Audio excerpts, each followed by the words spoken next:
El contexto histórico de Nada y sus consecuencias en la novela. Antes de empezar con la presentación, me gustaría aclarar que el trabajo ha sido realizado con la edición austral del libro de Carmen Laforet, con el estudio realizado por Rosa Navarro Durán. Es por esto que todos los números de las citaciones de los fragmentos de la novela son extraídos de este libro.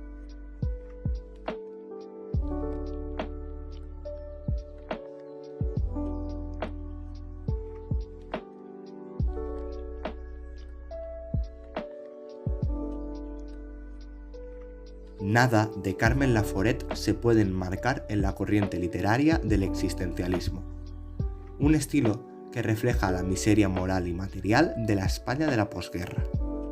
En la novela galardonada con el primer premio Nadal encontramos varias de las siguientes características referentes al contexto histórico. Para empezar, la individualidad de la protagonista, que caerá en una rutina. A continuación encontraremos un uso abundante del monólogo interior, con reflexiones que nos servirán para entender la hambruna, el desasosiego y las diferencias sociales de la época, y además la incomunicación de los sentimientos, así como la incertidumbre de Andrea en la familia de la calle Aribau. Es curioso que la misma autora desmienta el uso de la realidad española para escribir un contexto para Andrea. Laforet dice que Barcelona no tiene que ver con la trama principal de la protagonista y que esta es solo un marco para las acciones. Pero qué raro que sea la misma Barcelona de la posguerra la que asfixia en cierta manera a Andrea. Barcelona no es un fantasma, es más, se trata como un personaje aparte, como si estuviera borrosa. Se empieza con la estación de Francia y se acaba con la ciudad a las espaldas de la protagonista. Entonces, ¿por qué la autora niega esto? Es sencillo, la novela debió pasar el auge de la censura franquista. Las novelas se revisaban, retocaban e incluso se eliminaban si suponían una amenaza hacia el régimen. Este es un comentario de un censor real de la novela Nada, quien en su documento de revisión explica que la obra se reduce a describir cómo pasó un año en Barcelona, en casa de sus tíos, una chica universitaria. Este es el as bajo la manga de Laforet, describir una situación en la que se pueda ver representada cualquier época, hora y cualquier persona. Nos metemos de lleno en el contexto histórico. Vamos a repasar las clases sociales de la posguerra. En este apartado repasamos las cuestiones materiales de las clases sociales. La baja, donde se encuentran los mendigos y la precariedad. La media, donde está la familia de Andrea. Y la alta, que engloba a Ena y los bohemios de la calle Montacada. El gráfico muestra cómo la mayoría de la población en el 1950 se encontraba en una clase pobre. La clase baja. Andrea nos relata una parte de la sociedad oscura y sin recursos, principalmente en la segunda parte del relato. Se trata de los cientos de indigentes que se encuentran en sus paseos, así como de los niños que piden para comer, vestidos con atuendos pobres y desvalijados. Se observa esta decadencia de la clase baja en la persecución de Juan en el barrio chino. El brillo del diablo, como lo conoce Tía Angustias. Durante la posguerra se caracterizó por la prostitución, el juego ilegal y el mundo de la farándula decadente. De ahí las prevenciones de Angustias. Se describe como un cabaret desfasado, mezclado con pobreza y desfachatez. Muy diferente a los plataneros alienados de la calle Aribau o a la sofisticada vía layetana que observaremos a continuación. La clase media. En la guerra civil, la burguesía mediana sufre y su nivel de vida desciende. Es el caso de la familia de la protagonista. Del recuerdo del pasado, un piso con colores vivos, cortinas blancas y felicidad, a otro totalmente diferente, con muebles apelotonados, oscuridad, polvo y sobre todo, crispación. La primera diferencia que observamos entre la clase baja y la mediana es la calle y el hogar. La casa de la calle Aribau se nos presenta espaciosa, y su calle ordenada, con medios públicos de transporte, el tranvía, también con vegetación, los plataneros. Además, la clase media tiene criada, pero esta no recibe ninguna remuneración, solo comida y asilo. Cabe decir que son aún pisos en una calle no muy ancha, aunque lo suficiente para albergar condiciones de vida simples. El habitáculo de Román representa una clase media un poco más avanzada. Los muebles están ordenados y da la sensación de pertenecer a una clase superior. Es en este momento cuando el autor avisa de que algo ocurre. La clase alta, Vía Layetana, tan ancha, grande y nueva. Así es como describe Andrea la calle que se construyó en 1908. Una calle ancha de varios carriles y con numerosos pisos que rezuman lujo. La vestimenta de Ena, por ejemplo, establece un punto de distancia con la clase media. La amiga de la protagonista tiene varios vestidos, mientras que Andrea solo posee uno. La clase alta tiene comida, cosa que le falta a la mediana y baja. Se tratará este hecho en el apartado 5 con profundidad. La calle Montecada representa el ambiente bohemio de Barcelona. Podemos ver que también pertenece a una clase bien posicionada. El estudio de Guíxols es espacioso, grande, y se recalca que aunque está desordenado, este desorden tiene una cierta gracia. Además, los amigos de Pons, de los cuales hablaremos ahora, tienen chocolate y alimentos caros para la época. Donde vemos claramente la diferencia entre las clases anteriores y la alta es en la casa de Pons. Andrea menciona las joyas que lleva su madre en la fiesta o los jarrones de porcelana y las lámparas de cristal en el recibidor.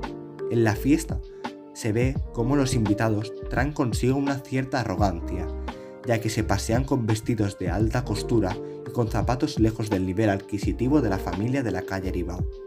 Andrea relata el ambiente con cierta ironía y rabia, porque en las habitaciones se respira falsedad y rigidez, como si todos los ojos de la fiesta se fijaran en sus zapatos viejos.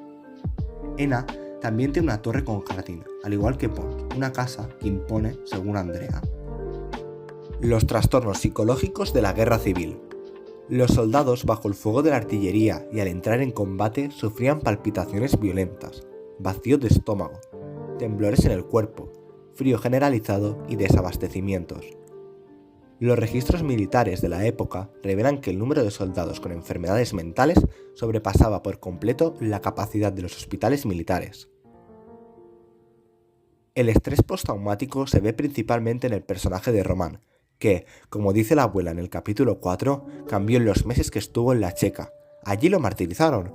Cuando volvió, casi no lo reconocíamos. La Checa era un lugar utilizado durante la guerra civil por parte del bando republicano, que se utilizaba para detener, interrogar, torturar, así como ejecutar simpatizantes del bando franquista.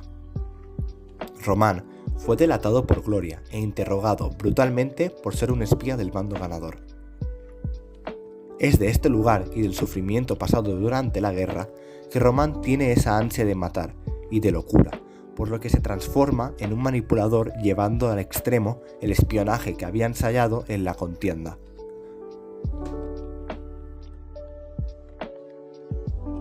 Por su parte, Juan fue militante del ejército de África y obtuvo un cargo importante en la guerra. Su instinto maltratador puede venir también de lo sufrido en la guerra, ya que según Gloria, ambos personajes antes del conflicto bélico se encontraban en pleno estado mental. El tío casado de Andrea pega, acosa y agrede brutalmente a su mujer.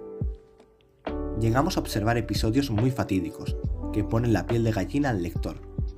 Es el caso del capítulo 11, cuando Juan arrastra a Gloria por el piso después de darle una paliza y la ahoga con el agua helada de la ducha.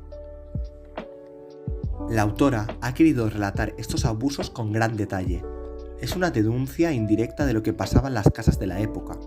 Muchas mujeres se sentían y se sienten representadas por el personaje de Gloria, que aunque mantiene la casa con el juego ilegal de cartas, solo recibe insultos y riñas a cambio, que se verán más ampliadas con la muerte de Román, donde Juan culpará a su mujer de esta por el máximo estrés que padece. Gloria intenta defenderse, pero solo consigue más burlas y heridas. El estrés postraumático está en la novela representado de forma borrosa por la casa de la calle Aribau en sí misma.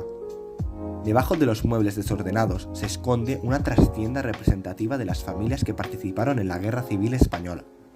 Gloria Incluso propone encerrar a su marido en el manicomio. La vida de Andrea en la clase media. Todos los aspectos anteriormente explicados reflejan muy bien el contexto histórico de la vida de una persona media en la posguerra. Veamos cómo era la vida de Andrea en cuestión, cómo se desarrollaba el día de una persona media, la hambruna, la vestimenta y la crispación familiar. Un eje temático de la novela es el hambre que pasan los personajes. Andrea no come casi nada y, como vemos en este primer fragmento, come a escondidas los restos de comida que se encuentra en casa, o como en el último, devora el pan de la panadería a primera hora de la mañana, y no comía hasta el día siguiente a no ser que la madre de Ena le invitara a cenar. ¿Cómo es esa hambruna? Pues como una bestia que le come por dentro. Es tal ese animal que ni la misma Andrea no tiene paciencia en distribuir su mensualidad y prefiere pegarse un atracón el primer día en un buen restaurante que racionar esas pesetas para comer durante todo el mes. No solo Andrea pasa hambre. La abuela, esquelética, prefiere regalar su porción de pan a Andrea que comérsela a ella. Además, durante la obra se hace referencia a la muerte por hambre. El hambre conlleva enfermedades. La fiebre, el dolor, los sudores y el malestar también estaban presentes en la posguerra, y estos están reflejados en la novela. No solo la hambruna conlleva al personaje principal a enfermar, sino que la vestimenta gastada y dañada es un gran condicionante. Angustias descubre que los zapatos de Andrea están destrozados, rotos. En definitiva, como dice Andrea, la vida en la posguerra se rompía a pedazos y se te presentaba enfrente de tu mirada enseñándote lo peor de los demás. El último apartado que vamos a tratar en el contexto histórico es la presencia de la Guerra Civil Española en la novela. La Guerra Civil Española duró 3 años y esta tiene presencia en la novela. Se mencionan indirectamente la importancia de la religión, los caminos de la mujer española tradicional, los cuales Andrea derrocará, y las revisiones del ejército, entre otros. Observemos estos aspectos a continuación. La religión, los caminos de la mujer.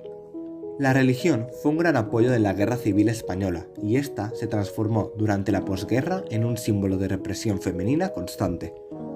El feminismo español se desvaneció. España venía de la Segunda República, un periodo muy fructífero para la mujer, donde se consiguieron derechos fundamentales, como el derecho al voto o el derecho al divorcio, que fueron abatidos por Franco nada más entrar al poder. Es más, el general, en su discurso de ganador, dijo que la guerra aún no estaba ganada, faltaba por, y cito textualmente, reconquistar el hogar, formar a las mujeres y a los niños españoles. Este fragmento de Emilio Enciso, sacerdote de Acción Católica Femenina, una asociación dedicada a educar a las mujeres debidamente como amas de casa, refleja muy bien el personaje de la tía Beata de Angustias. Las chicas buenas han de estar encerradas en casa, huir del peligro de la vida moderna que conlleva la familiaridad con el otro sexo, la igualdad de ocupaciones y la igualdad en el modo de vivir, y que derivarían en una mujer masculinizada y desequilibrada. En Nada se puede ver cómo Andrea y Angustias tienen diferentes formas de ver el mundo. Puede ser en tanto que Andrea está criada durante la Segunda República. El ideal franquista pasaba por devolver a las mujeres al hogar y recluirlas en un matrimonio, o sometidas a su padre o marido. Andrea rompe totalmente esta convicción, enfrentándose a Angustias en los últimos capítulos de la primera parte. Ya en el comienzo de la novela, vemos la intención de Andrea. Ha venido a estudiar letras y es su objetivo principal. El amor queda en un segundo plano. Podemos observar además la presencia exhausta de la religión, representadas por la abuela y Angustias.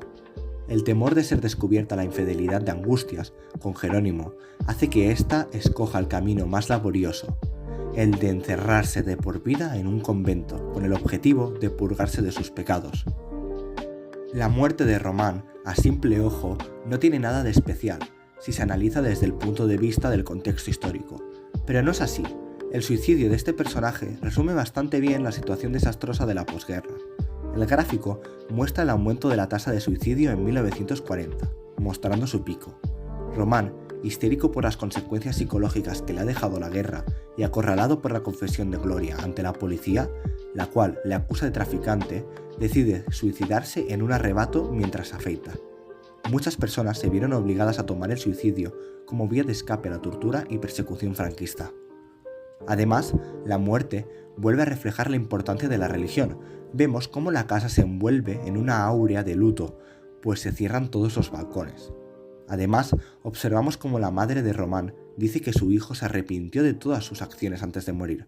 Esto refleja la buena imagen que quiere dar la abuela de su hijo para que éste entre en el cielo.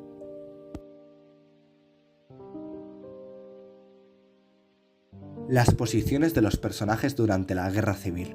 En varias ocasiones durante la novela se menciona la posición de algunos personajes en la Guerra Civil Española. En el caso de Román, este sería un espía nacional. Juan, Gloria y la abuela serían republicanos. Las circunstancias en la casa. En la novela también vemos los registros que hacía el ejército republicano con el objetivo de encontrar apoyos del bando nacional e interrogarlos en la Checa. Se guiaban por las creencias de las personas.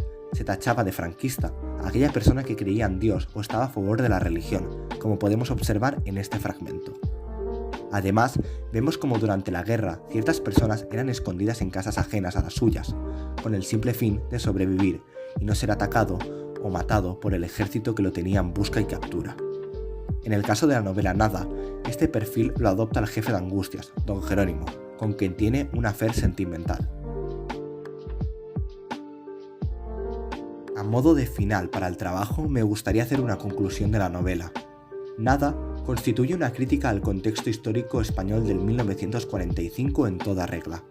Gracias a su técnica de borrosidad de la realidad, pudo traspasar la censura franquista que seguramente hubiese eliminado su obra al enterarse del contenido mediático que alberga en su interior.